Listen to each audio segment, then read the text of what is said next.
recording. Well, good evening or morning or daytime or whatever it is, ladies and gentlemen. Welcome to one of many North Jeffco Tea Party interviews with the candidates in North Jeffco. And we have with us today Matthew Durkin, who is running for district attorney. Matt, thank you for joining us today. Jimmy, thanks for having me. I appreciate the opportunity, and while we're all in quarantine, so thanks a lot for having me. Yeah, and I think if I remember right, from our earlier correspondence, this is not the first time you've done this even today, is it? Nope, I seem to be spending more time on my screen than I ever thought I would be doing. So I miss everybody in person, but you know what? The campaign trail is not going to stop just because we're under quarantine. Absolutely right. Well, I appreciate that very much, that you take time out of your day and out of your quarantine to come and visit with us and answer a few questions about your campaign and about where you stand on certain issues. And boy, for someone who's been in quarantine, you look great, man. I need a haircut so bad. I have to wear a hat. And if this goes on another month, I'm going to have to get a bigger hat, you know. Tell you what, when you don't have a lot of hair, you just cut it all off and it looks all right. Well, I'm in a weird position. I'm losing my hair and I need a haircut. So, I'm just going to keep a hat close by all the time. So just so that our viewers and voters, constituents will know, we will probably be doing, with your permission, if you want to volunteer to do this again, we'll be doing several rounds of this. So if there's a question that a viewer or a voter wants to ask and we didn't get to it today, we will have plenty of time between now and election day to do more of these. And in the interest of fairness and full disclosure, I want the viewers to understand that for this first round of interviews of all the different candidates that have agreed to speak with us, we have a series of 5 questions, and we have given the candidates these questions in advance. And one of the reasons we do that is so that they can kind of give their best answer. And, myself, if someone gave me a question I hadn't heard of before, I might hem and haw and stammer around for 4 or 5 or 6 minutes and finally get to the answer I'm pleased with. And, when this is all online, this is all a new thing for us. And so when someone sends me a link to an interview, they say, hey, check this interview with Matt Durkin out. He's running for DA. Click here and you can see this interview. And if I click on it before I push play, I see that it's an hour and 17 minutes. I'm probably going to do 2 things. Number 1, I'm going to say to myself, I'll have to get to this later. And number 2, I'll never get to it later. So we're going to try to keep these short and sweet, and we'll do as many of them as you want. And so thank you for joining us, Matt. And we would like to start, I guess, with kind of an opening thing and then the 5 questions and then a closing thing. So what we will do first, I guess, is we will start with a kind of an opening statement with you or from you, I guess. This is, please tell us just a little bit about yourself. Give us about a 30 to 45 second biography of yourself, just the highlights. What's your professional history? What's your political experience? Why you decided to run for office, etc. However you want to handle that, I'll leave that up to you right now. Well, great. Well, thanks for having me, Jimmy. I was born in Jefferson County, raised in Jefferson County. I've spent my entire career, nearly 25 years, protecting the community that I love. So I love Jefferson and Gilpin counties. And I am running because I don't like what I'm seeing in my hometown that I'm so proud of, and where my wife and I are raising our beautiful family. We have a drug addiction crisis and mental health issues that are pushing a crime wave. And these are crimes from property crimes to violent crime and unfortunately murder. So we have to take a stand and fight for the safety of our community right here, right now. Excellent. That is a perfect answer. Nice, concise, and you answered it. And you bring up a point that I should have gotten to earlier. You are in a district that is largely in Jefferson County, North Jeffco, but you mentioned Gilpin County as well. So can you take another couple of seconds to explain exactly what district your area geographically covers. Absolutely. So I'm running to be the district attorney of the 1st Judicial District. Okay. That judicial district includes Jefferson and Gilpin counties. Okay. So obviously, most of our voters are in Jefferson County, but we can't forget all of our friends and neighbors in Gilpin. Very, very good. All right. So let me ask you this then. Our next question, actually, this is question number 1. That was just kind of a precursor to the questions here. Is question number 1. Let me see here. All right. In as brief an answer as possible, what, in your opinion, is the proper role of government?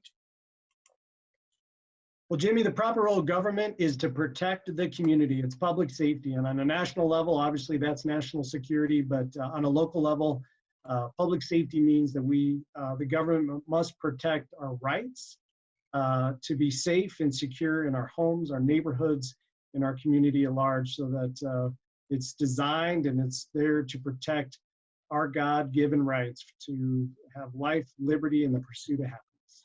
Very good. I think that is an excellent answer. And I will say, in case anyone that's watching is wondering, North Jeffco Tea Party has always had a non-endorsement policy. We don't endorse candidates or oppose candidates. What we do instead is this very thing right here. We've always called this a job interview or applying for the job.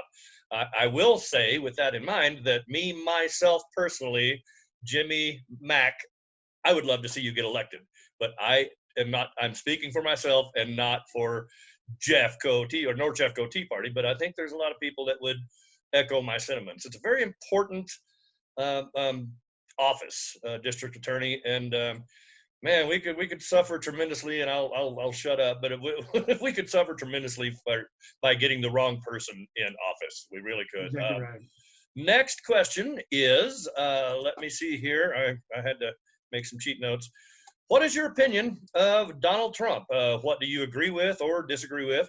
And do you support his reelection? Well, the President of the United States signed the First Step Act, which is the most significant criminal justice reform in decades, which it reverses the 1992 crime bill, which was pushed by Joe Biden, that imposed ridiculous prison sentences that have disproportionately impacted minority communities. I support this type of common sense criminal justice reform rather than the extreme agenda that we've seen in Colorado that seeks to dismantle the criminal justice system, including lowering penalties for murder. So I support that reform. The President of the United States has also supported law enforcement and police and put public safety at the top of his agenda, and I certainly support that as well. And I think, I'm like so many other folks out there, that I could certainly do with a few less tweets. But again, I do support the fact that he is communicating directly to each and every one of us. And I just wish it was perhaps with a few less midnight tweets. I think you probably do speak for a lot of people who would gladly tell you that they're Trump fans and Trump supporters. Maybe a few less tweets would be okay, but he speaks his mind. And you make a very good point about Biden. Right now, it looks like it's going to be Trump versus Biden. And not only do we have to look kind of backwards in history and say, well, it could have been President Hillary Clinton right now that is handling everything that the country is going through. But also, we need to look forward to November and say, well, is this, do we want to continue on this road, or do we want to let Joe Biden take the wheel? So very good answer to that. Let's go to this next question. And that question is number 3. If you were currently serving in the office that you are now running for, in other words, if you were district attorney right now, how would you use your elected position to respond to the COVID-19 pandemic?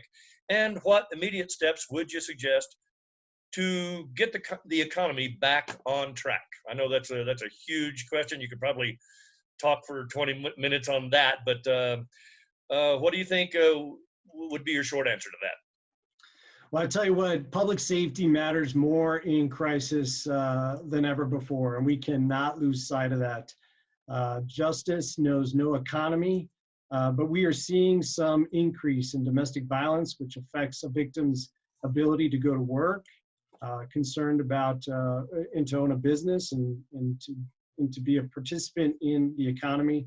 We're concerned about an increase in commercial burglaries and other things like auto thefts. And all of those things have a negative impact on the economy on top of all of the natural economic stressors that we're seeing. So we need to do what we can to rebuild our economy so that no honest American feels the desperation to turn to crime to survive. And so I really commend my boss, Pete Weir. He has shown incredible leadership pulling us through this. And we're working hard to strike a balance between public safety, a defendant's constitutional rights, including the right to a speedy trial, justice for victims, and the realities of social distancing and the public health concerns, both in the community, the courts, and in the jail or prison settings. Very good. Very good. Well, and you mentioned Pete Weir. He has been a friend of the grassroots segment of Jeffco and specifically the Tea Party for a good while. And I guess he's term limited. Is that correct? Yes, Pete Weir is term limited and nominated me to replace him at the assembly. So I'm honored to have his support. Very good. And I think as you should be. And I think it shouldn't go without mention that the Democrats, the liberals, the leftists were so against Pete Weir getting elected this last time around that they sent a whole big truckload of George Soros money to try to fight him. I mean, seriously, like millions of dollars. And he still won. 1.4. How much was it? $1.4 million. $1.4 million, which of course is pocket change to George Soros, but that's how he plays. And we were proud to see that didn't work. That just wasn't nearly enough. So anyway, let's move on to the next question that we have here on our list, number 4. And now I'll admit, you and I spoke very briefly about this. A lot of these questions were kind of geared toward people who are running for the legislature, but I think that you could give kind of a district attorney spin on this answer. If you could enact any one bill into Colorado law, what would it be? Or if you could cancel any one existing Colorado law, what would that be? Well, there's a bill that's pending right now in the Colorado legislature that answers both of those questions. And so currently 1150 is the bill number that is still sitting in the legislature as we speak. And that bill is seeking to repeal the bill from last year, the drug misdemeanor bill, which is 19-1263. Okay. So 2011-50 is seeking to repeal 19-1263, which reduced all penalties for possession of drugs down to a misdemeanor. So that is to say that you could have up to 4 grams of fentanyl, heroin, methamphetamine, cocaine, which is a truckload. That is a lot of drugs. Yes. That is now a misdemeanor. And that is going to do nothing to help a drug addiction crisis that is claiming as many as 1,000 Colorado lives every year, that is fueling a crime wave, that is producing crime, that is property crime, violent crime, and murder. Yes, I think that's a fantastic answer, Matt. I couldn't agree more. For some reason, ever since this last election cycle, there seems to be a real focused effort from the left, from our Democrat friends, to legalize drug use or decriminalize drug use, or even to the point of, in my mind, promoting drug use, these safe injection sites and so forth and so on. And that doesn't speak to rehab, that doesn't speak to cleaning up the crime. It just enables people who are already sick. And as you very well pointed out, that of course that does increase crime in our streets and in our neighborhoods. There are neighborhoods, of course, as you know, that are not dangerous neighborhoods, not crime, not known for criminal behavior, but nowadays, the last couple of years, you better lock your car. I'll just put it that way. So, okay, let's move on. That crime is definitely up. Oh man, it definitely is. Yeah, and neighborhoods that haven't seen that before. So I think that's a fantastic answer. The last of the 5 questions, if you would please name a current or previous elected official whose political beliefs are most similar to your own. Well, there's so many great leaders out there. Certainly my boss, Pete Weir, he's been a mentor for me, and he just speaks to principled, strong, just common sense leadership. And so I certainly admire Pete, and I'm honored to have his support. But folks who are a little bit more on a national level, folks like Nikki Haley, she is just a tremendous leader in our community, and if you haven't had a chance, you should read her book, With All Due Respect. She kind of goes through all of the challenges that she's faced, and she's faced some serious challenges over the last 5-10 years. And what comes through in that book is a strong, principled, caring leadership. Yes.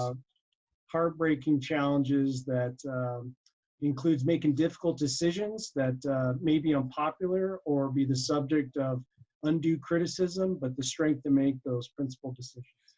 Well, that's a good answer. I think those are both good role models for candidates and non-candidates alike.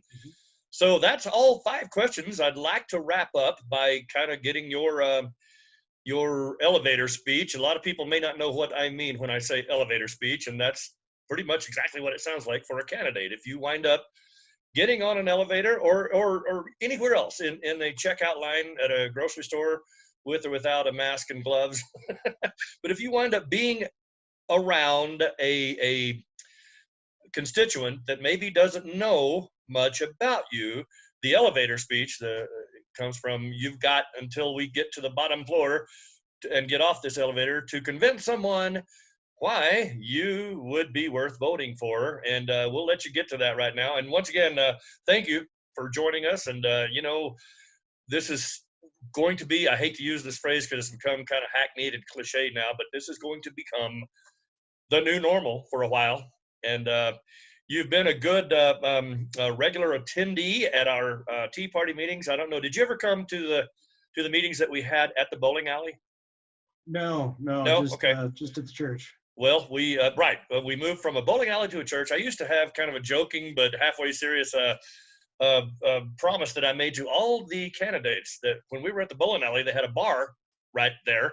And I said, we will buy you all the drinks you want for free before you speak. And we never had one person take us up on that because, of course, I think they're maybe smarter than that. But we did have one guy one time that said he would sign up to run if we would go ahead and start a tab for him tonight. And we didn't do that. But I would like to let people know that, we're not driving anywhere, so you are certainly welcome to have a drink anytime you have an interview with us. And hey, I may or may not be partaking a beverage myself, not driving. And I will say that, we can say dirty words, we can drink alcohol, whatever we want to do, but one of us is trying to get elected. One of us isn't. So I'll leave it up to you to do. Guess I who? just had a Pilsner with Dave and Vanessa DeMott. That was my earlier one. So very good. Had my beer for the evening. So well, I'm proud of you. I like Pilsner and I like Dave and Vanessa. We're going to try to get Vanessa to do one of these interviews with us again shortly. They are both great people. We need candidates like Dave and Vanessa to get elected. We really do. Absolutely. Well, all right, Matt. Well, the very last wrap-up thing here, I guess, is we'd like for you to take 30 or 45 seconds to give your elevator speech in order to convince a constituent to vote for you. If someone who has never heard of you or spoken with you before, heard you talk. And afterwards, if you would like to, please let the viewers know how they can contact you, how they can help with your campaign, how they can send a donation to help with the cost of your campaign, and your website and so forth. So I'm just going to leave the rest of this interview up to you. Please take it away, Matt Durkin. Well, thanks, Jimmy. Like I said, I was born here and raised in Jefferson County, and this is where my wife and I are raising our beautiful family. This is the community that I love, and this is the community I've dedicated nearly my entire career, nearly 25 years, protecting our community. as a district attorney. I'm currently a chief deputy district attorney in the First Judicial District Attorney's Office, where I have spent my entire career fighting for victims and fighting for the safety of our community. And this is such an important race. This is such an important office. And we have seen, like you said earlier, Jimmy, we have seen what the option could be. George Soros came here 4 years ago and he tried to buy this office. And Yes. we saw what he has done to other jurisdictions and communities around the country. He's devastated places like Philadelphia, Chicago, San Francisco, where he has bought those DA's offices, where those DA's have refused to prosecute crime. And they have seen huge increases in murder. They've seen basically chaos in Chicago. And of course, the most recent district attorney we've seen is in San Francisco, where he is refusing to prosecute crime. And we're seeing that that is having devastating impacts on that community. So I want to take my 25 years. I love what Jeffco stands for and what the First Judicial District stands for, but I hate to see drug addiction and crime really tarnish that and put our community at risk. So I'm here to ask you to stand with me, to stand here and fight for our community. We draw a line here, we draw a line now, and we need to protect our community. So join me. My name is Matthew Durkin. Go to durkinforda.com. That's DURKINFORDA.com. Please contribute. I know that times are tough. We will take whatever that you can offer, $5, $10 or more. We need as much as we can because it takes resources to reach 435,000 voters in Jefferson County to just give you this speech. So it takes a lot of resources to do that. But if you can't contribute, join us anyway. Go there to volunteer. You could volunteer to have a meeting like this. You could volunteer if we ever get out of our in-home detention here. You could volunteer to have a meet and greet, a fundraiser at your house, post a yard sign, and when the time comes, when we're all out, we can walk doors and walk your neighborhoods together.